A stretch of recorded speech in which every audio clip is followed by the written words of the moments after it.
I've reasoned out and I've rationalized and I'm sharing with you a conclusion. Because of what I said, therefore there's a conclusion, something that's going to happen, something that needs to play out. Because of everything that I've said, I must say one final thing. And that's where we find ourselves at today. So just he says, hey, in Matthew chapter 5, verses 38 and 39, he says, you've heard this. And he gives us several things. You've heard this, but I say this. You've heard this, but I say this. Because he's saying there's two ways to live. He's saying, you've heard it. You've heard all this before, but this is what I'm telling you.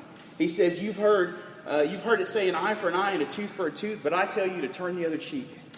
He says, you've heard it that you're supposed to love your enemies and love your neighbor and hate your enemy, but I tell you to love your enemy and pray for those who persecute you. He said, with you, there's supposed to be something different. You've heard all this other stuff, but I say this.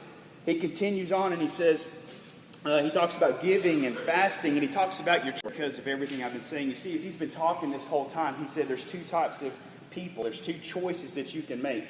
You can either choose to line up with what Jesus is about, or you can choose not to line up with what he's about. You can choose to do the things that he says and be the type of person he's called you to be, or you can choose not to do that. You can choose the broad road, or you can choose the narrow road. As Jesus is walking through, he says, there's two types of people. But as he gets to this verse, things change. In this verse, he says, therefore, because of what I've said, there's one point of clarification, one further final point that I need to make.